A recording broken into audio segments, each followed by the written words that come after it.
Welcome back, Interior Alaska. Joe Cook here in the sports seat for you this evening with your Wednesday sports. The Alaska Nanook Rifle team is now ranked number 2 in the nation after an impressive Ohio road trip. Monday, they set a new program record, 4,711 points in a win over number 15 Ohio State. A day after setting the new program record, the Nanooks defeated the number 17 Akron Zips by 66 points on Tuesday. Ryan Anderson shot .593 in air rifle and .590 in small bore to lead the Nooks.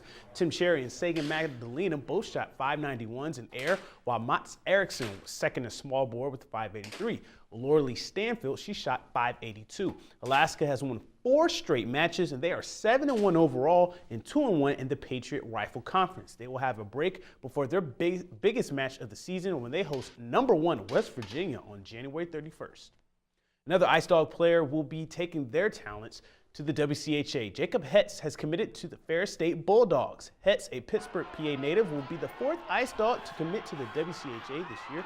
Hetz is having his best year in his last year of junior hockey for the Ice Dogs, who are 23-11-3 and second in the Midwest Division. The forward is second in the NHL in goals with 21 and leads the league in shots with 131.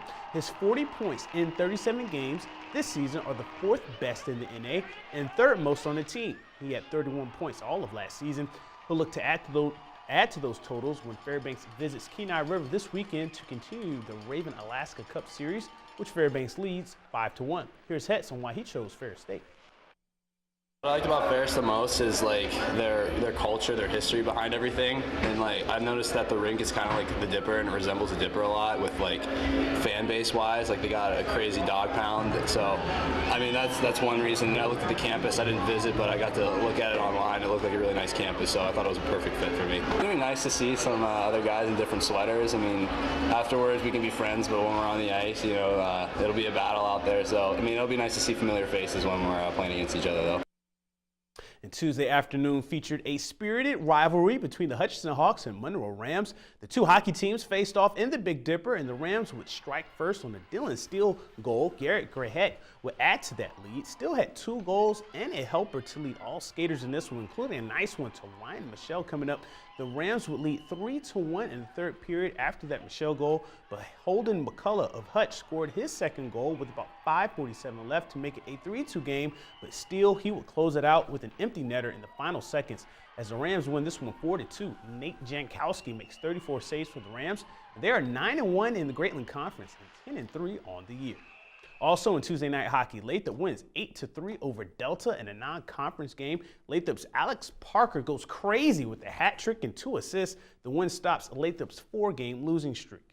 Now we go to high school hoops at West Valley High School Tuesday night. The Wolfpack hosted the Hutchinson Hawks in the next-door neighbor doubleheader. The Hutch girls got off to a nice start, and they led 8-1. Ashley Stark, she had 8 points in the first half for Hutch. But then West Valley, they flipped the switch and went on a 17-4 run sparked by a Carly Marquez first quarter buzzer beater 3. West Valley led 24-16 at the half. Taylor Hastings, she had 15 points for Hutchinson. She hit a 3 to make it a 24-29 game. But after a timeout, West Valley continued to score. Ruthie Hebart, she had a game-high 30 points. With the University of Washington and Gonzaga watching last night, Marquez added 14 timely points. The West Valley, they improved to 8-0 with a 63-44 win over Hutch, thanks to that huge run. It was a big confidence booster and a biggest momentum changer for us that we were down in the first quarter and then we slowly got back up and it changed the game a lot. It feels pretty good because last year around this time, our first game of the season, we lost to them about this score, and it feels really good to have this redemption. The West Valley boys, they rolled in the early game. They also utilized a stifling full-court press against the Hutchinson Hawks. They scored on the other end as well. Daniel Hornbuckle, he continues to get buckets. He dropped 28 points while dishing out 12 assists for a double-double to go with 8 rebounds. He found teammate Tyler Chrisman, who drained 3 after 3. Chrisman went 5 for 9 from deep to finish with 17 points. West Valley wins 75-38. They'll be in this week's highly anticipated Joe T tournament at Lathrop High School. And now to other scores that went on for Tuesday night hoops. Eielson, they split with Monroe. The Monroe boys, they won 78-19 on the road. Devon Davis led the Rams with 13 points in the girls' game. Eielson never trailed in a 43-39 win. Bree Kriesel, she had a game-high 14 points for the Ravens. In Delta Junction, the Huskies sweep North Pole. Micah Helkins scored a game-high 20 points and 8 rebounds in a 67-57 win. The girls team, they won their first game of the year, 37-23 over North Pole. Both teams were winless coming in. Nene Powers led the Huskies with 13 points and 10 steals in the win. And that'll do it for sports tonight. Mike Schultz is next with weather, and we'll catch you next time.